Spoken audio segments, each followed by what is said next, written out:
Welcome back to the deep dive. Today, we're diving into the world of AI, Yeah. specifically AI proficiency in the workplace. All right. You sent us a fascinating report on the topic, Right. and it's clear you're ready to not just keep up, but to get ahead of the curve in this whole AI thing. Yeah, it's definitely becoming mission critical to understand how to use these tools effectively. Absolutely. So we're diving into the AI Proficiency Report. Okay. This report is packed with insights, Right. but we're going to try to distill it down to the most impactful takeaways for you. Sounds good. So to get started, right off the bat, this report hit me with a pretty startling statistic. Okay. Only 7% of knowledge workers are considered truly proficient in AI. Wow. They actually call this group the AI class. Interesting. Yeah, so like Small group? it is a very small percentage. Yeah, you can almost picture it as a bell curve.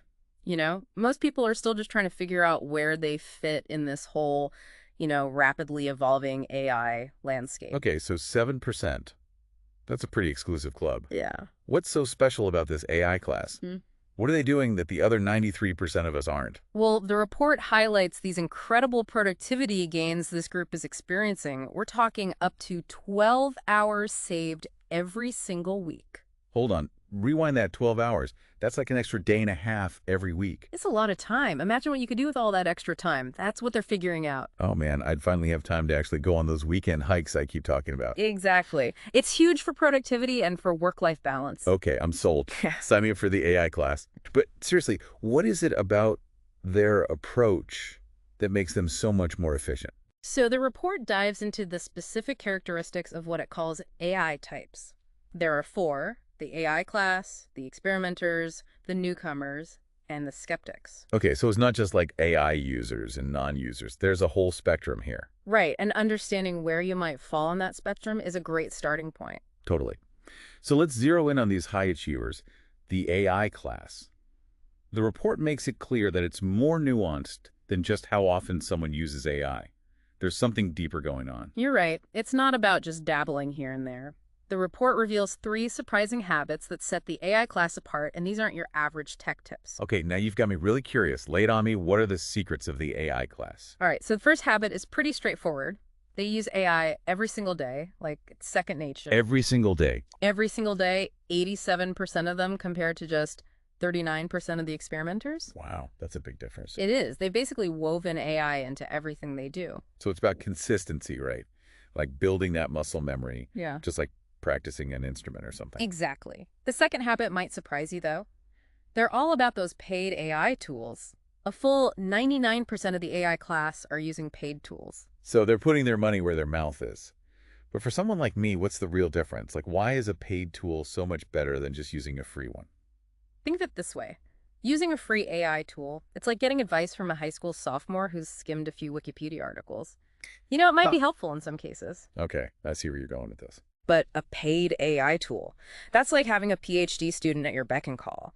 They've got the deep knowledge, the specialized expertise, and they can handle the really complex stuff with nuance. So it's about the level of sophistication and power you're getting, like upgrading from a basic calculator to some crazy, powerful software. Exactly. And then the third habit of the AI class, this one's really interesting. It's their mastery of prompting. Prompting. Yeah. So like the art of speaking AI. Yeah, basically. And the report found a direct link between prompting effectiveness and overall AI proficiency. Makes sense. So how good is the AI class at prompting? They're scoring in the 92nd percentile for effectiveness.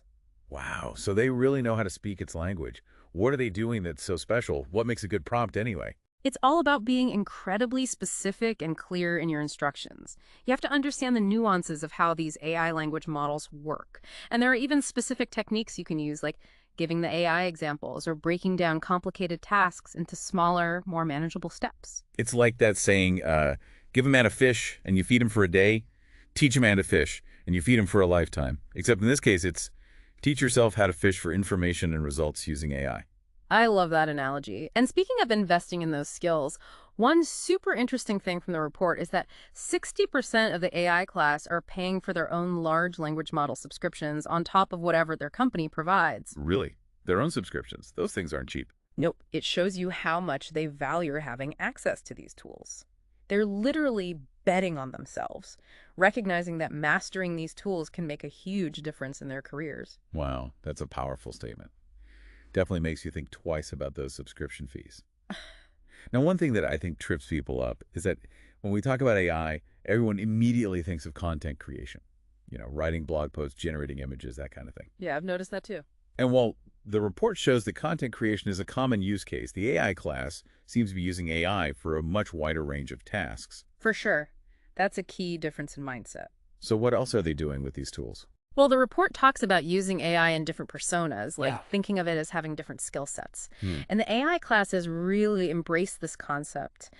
They're not just using AI as a creator, but also as an assistant, a researcher, even a thought partner. Okay, so they're not just using it for one thing, like it's not a one-trick pony or something. Yeah. It's more like they've got a whole Swiss Army knife of AI capabilities. Exactly. They see the potential for AI to be so much more than just a content creation tool. So it sounds like this persona idea is key. Can you break that down for me? What does that look like in the real world? Sure.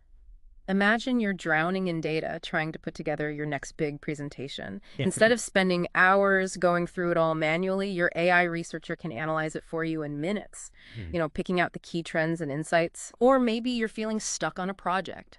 Your AI thought partner can help you brainstorm new ideas, challenge your assumptions, and even give you feedback on your work, just like a colleague would. It's like having your own personal team of AI experts. Exactly. And that's where those amazing time savings come in. The AI class gets how to use these different personas to their advantage. They're working smarter, not harder, and that frees up their time and energy for the really important stuff. The strategic thinking and creative work. Okay, so for our listeners who are hearing all of this and thinking, all right, sign me up, I want in on this AI class, what advice would you give them? How can someone start developing these habits and really level up their AI game? Well, the good news is you don't need to be a tech genius to get started. The report actually found that if people got some formal training in AI through their work, they were way more likely to end up in that top AI class. So it might be worth pushing your company to offer that kind of training. Absolutely. But even if your company is not quite there yet, there are still tons of things you can do on your own. Start small. Find just one little task in your day that you can automate or improve with AI. Maybe it's using an AI tool to summarize long emails or to help you write reports more efficiently. So dip your toes in, get comfortable with the basics, and go from there. Exactly. And don't be afraid to experiment, Try different tools and techniques. See what works best for you. There are also tons of online resources, communities, even entire courses out there dedicated to this stuff. So much good stuff out there. Yeah, it's all about being curious and willing to learn and finding the resources that work for you. Couldn't have said it better myself. It's been so insightful talking with you about all of this. But before we wrap up this deep dive, I want to leave our listeners with something to think about. We've seen how this small group, just 7% of knowledge workers, is already doing incredible things with AI. I know, it's exciting. So imagine what's possible when AI becomes even more accessible and user-friendly.